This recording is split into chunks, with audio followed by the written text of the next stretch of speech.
ओम श्री परमात्मे नमः। शास्त्रों के हिसाब से कहा गया है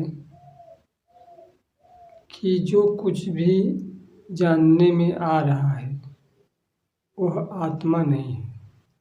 यानी जो भी चीज़ जानने में आ रहा है, जो इंद्रियां हमारी जानती हैं, वह आत्मा नहीं है। तो फिर आत्मा क्या है? इंद्रियों से जाना भी नहीं जा सकता, मन से भी नहीं जाना जा सकता, और जो भी चीज़ जाना जाएगा वह इंद्रियों और मन से ही जाना जाएगा। तो फिर आत्मा है क्या? जो भी हम इंद्रियों से देखते हैं वह प्रत्यक्ष है, और कह रहे हैं कि इंद्रियों से जाना नहीं जा सकता है, और मन से जो जाना जाएगा वो कल्पना होगी, वो परोक्ष होगा। तो फिर आत्मा क्या है, उसका ज्ञान कैसे हो? तो उसका ज्ञान अपरोक्ष में आना है। यानी अपरोक्ष का मतलब होता है खुद में प्रवेश करना है, मतलब खुद से खुद का अनुभव करना। जब कोई साधक ध्यान करता है तो ध्यान करते करते वो अपने शरीर को शिथिल कर लेता है आसन लगा के। वो अपने प्राणों को शिथिल कर लेता है, यानी उसको नियंत्रण कर लेता है, और वह अपने मन को भी कंट्रोल कर लेता है। मन को कंट्रोल करने का अर्थ हुआ कि मनोदृष्टा, जो मन में विचार आ रहे हैं, जब उसका वह दृष्टा होता है तो विचार शांत हो जाते हैं। जब शांत हो जाते हैं तब निर्विचार की अवस्था आती है, अर्थात मौन की अवस्था आती है। जब मौन की अवस्था आती है तो उस मौन में एक प्रज्ञा जागृत होती है। प्रज्ञा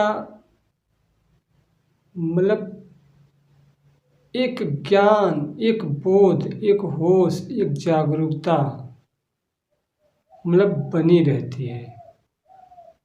तो उस स्थिति में मतलब बने रहना है, उस ज्ञान में बने रहना है, उस जागरूकता में बने रहना है। उसको आप सरल शब्दों में कह सकते हैं, अपने होनेपन में बने रहना है। वहाँ पे कोई विचार नहीं होता है, कोई भाव नहीं होता है, किस अवस्था में बैठे हैं इसका बोध नहीं रहता है, संसार का बोध नहीं रहता है। मात्र एक प्रज्ञा जागती है, एक होश जागता है, जिसको हम स्थित प्रज्ञ कह सकते हैं। यानी उस ज्ञान में स्थित रहना है, यानी उस ज्ञान में बने रहना है। वहाँ पे तेरा मेरा का बोध नहीं रहता है। वहाँ पे आत्मा एक है कि अनेक है यह बोध नहीं रहता है। मैं अंदर हूँ कि बाहर हूँ यह भी बोध नहीं रहता है। मात्र एक होश रहता है, एक प्रज्ञा रहता है। मात्र अपने होनेपन का ज्ञान रहता है, अर्थात चैतन्य का ज्ञान रहता है। तो उसी को कह सकते हैं कि ज्ञान के द्वारा ही ज्ञान को जाना जा सकता है। यानी मतलब उसी ज्ञान से, उसी प्रज्ञा से हम दूसरों का ज्ञान करते हैं। ये संसार का ज्ञान उसी प्रज्ञा के द्वारा हो रहा है, लेकिन उसका ज्ञान मतलब वो स्वयं नहीं कर पा रहा है, क्योंकि मन पे हमेशा फोकस रहता है और मन आगे इंद्रियों का फोकस रहता है। इंद्रियां मतलब कि संसार की ओर फोकस करती हैं।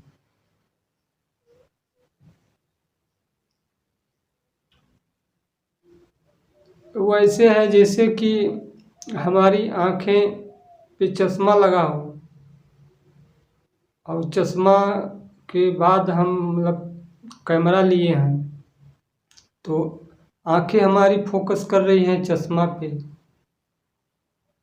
मतलब कि चश्मा का ख्याल नहीं रहता है, लेकिन चश्मा से पार जाकर कैमरे पे फोकस होता है।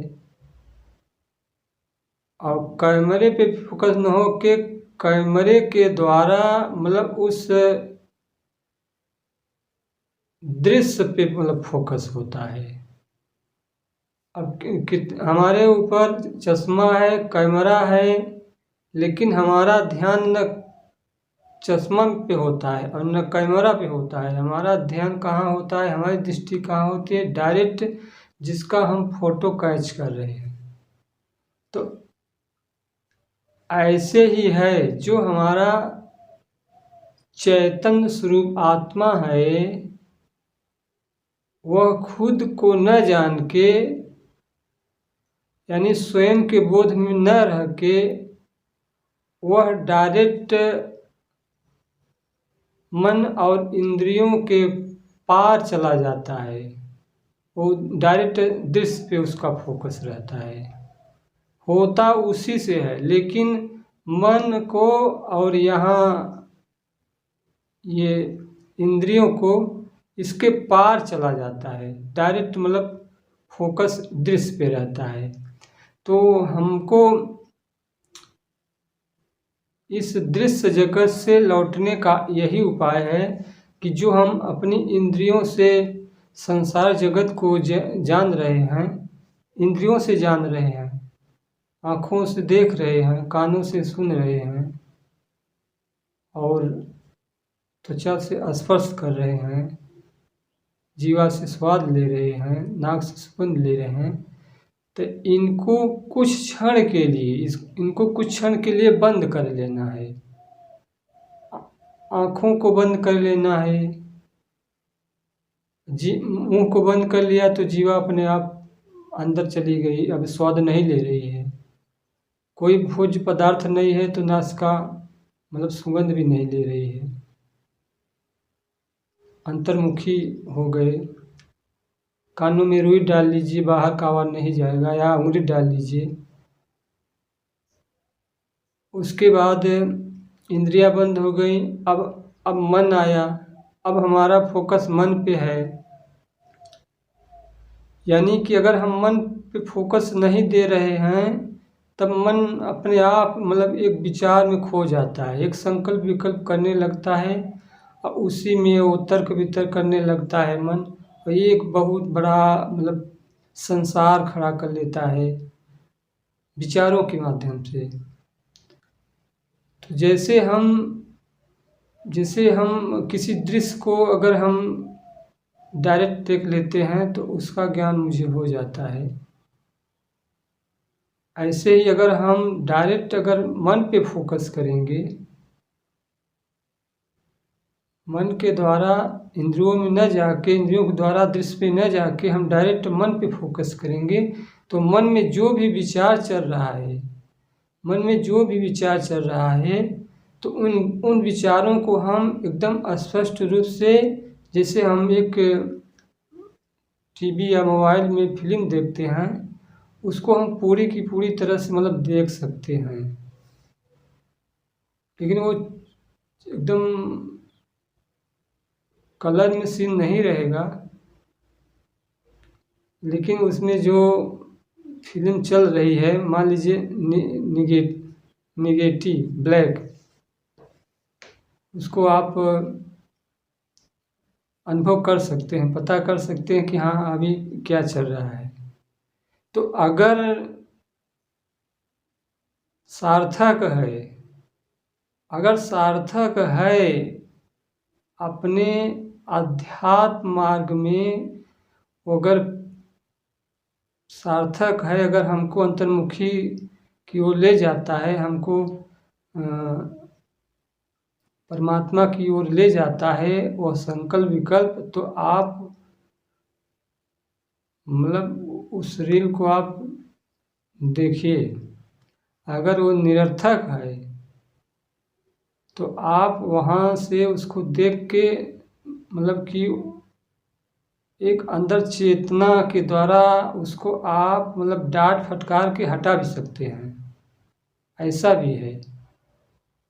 ये केवल शब्दों में कहने की बात नहीं है, जब उसको आप अपने अनुभव के द्वारा जब ये सिस्टम को जब फॉलो करेंगे तो स्वयं स्पष्ट रूप से समझ में आएगा। ये थोड़ा अपने अनुभूति के हिसाब से मैं बोल रहा हूँ। तो जैसे मान लीजिए कि आपको न शुभ विचार को देखना है और न ही अशुभ विचार को देखना है, तो आप मन को आप फोकस करते रहेंगे, मन पे देखते रहेंगे और आप देखते देखते एक बार अंतर अंतर मन से या अंतश्चेतना से आप बोल दीजिए कि अभी हमको न शुभ चाहिए न अशुभ चाहिए, तो वो विचार ऑटोमेटिक मतलब शांत हो जाएंगे। अब जब विचार शांत हो गए तो आप निर्विचार हो गए, न शुभ विचार रहा न अशुभ रहा। तो फिर आप उस मन के पीछे जो आपका मूल चैतन्य है, जो आपका मूल ज्ञान है, चेतन स्वरूप आत्मा है, वह प्रज्ञा के रूप में, ज्ञान के रूप में, होश के रूप में, जागरूकता के रूप में वह प्रकट है, यानी है पहले से, लेकिन न जानते हुए ऐसा लगता है कि वह प्रकट नहीं है। मतलब वह प्राप्त ही है, लेकिन न जान के हमको अप्राप्त लगता है। जब अंदर एक होश जगे तो उस होश को आप ऐसे पकड़ के रखिए कि उसमें थोड़ा भी हलचल न होने पावे, चाहे एक ही क्षण के लिए हो। जैसे मोमबत्ती की लौ है तो वो मतलब कि हवा का थोड़ा सा झोंका लगता है तो हिलने डुलने लगती है। आप एक क्षण के लिए अपनी सांसों को रोक लीजिए, अपने मन के विचारों को रोक लीजिए, मात्र एक चेतन, एक होश, एक जागरूकता के साथ अपनी चेतनता में आप बने रहें, अपने होनेपन में बने रहें।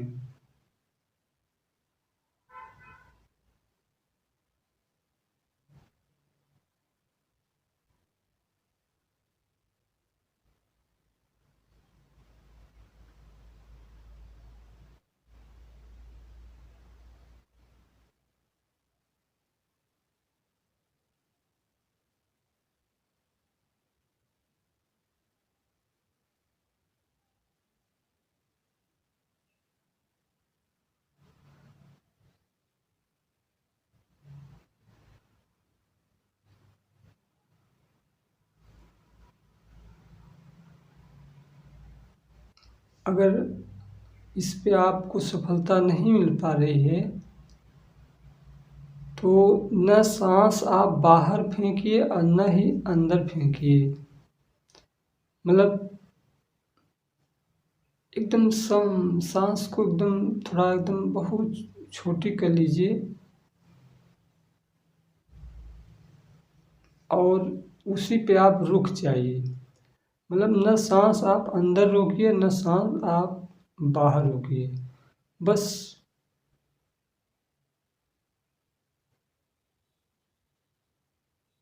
अपने होनेपन में हैं, इसकी क्या पहचान है।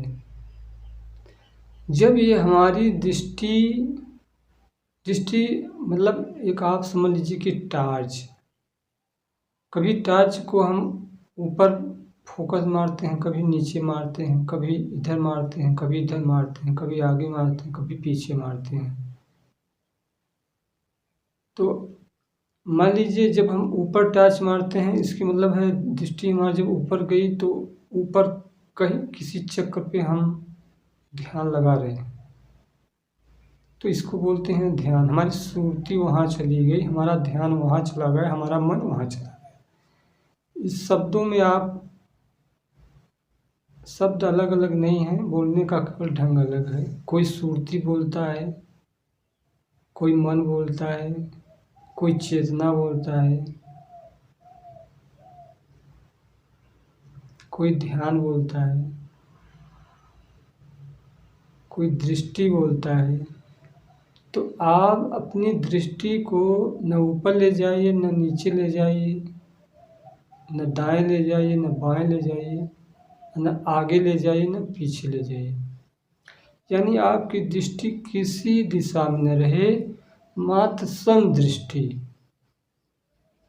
एक क्षण के लिए आप समदृष्टि हो जाए। जब ये दृष्टि हमारी जब किसी चक्र पे, किसी वस्तु पे, किसी प्राणी पदार्थ पे जब जाती है, तभी संकल्प विकल्प चालू होते हैं।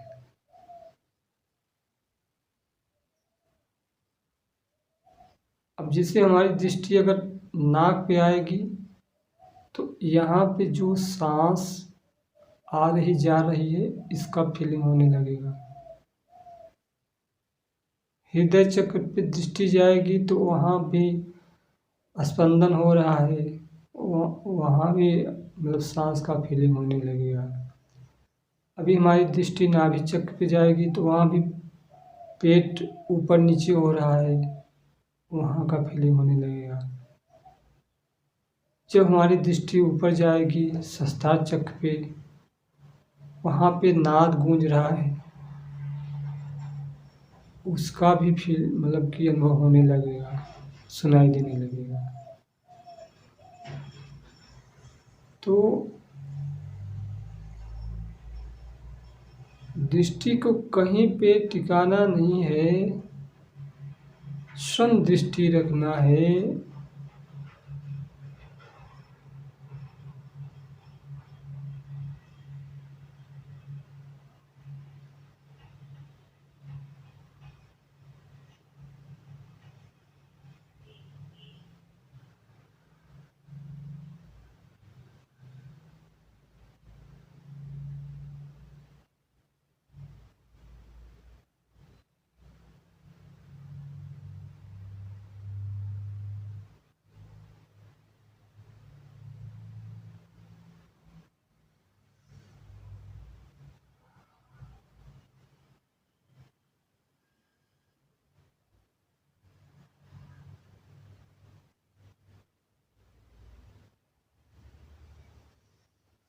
ओम श्री परमात्मा।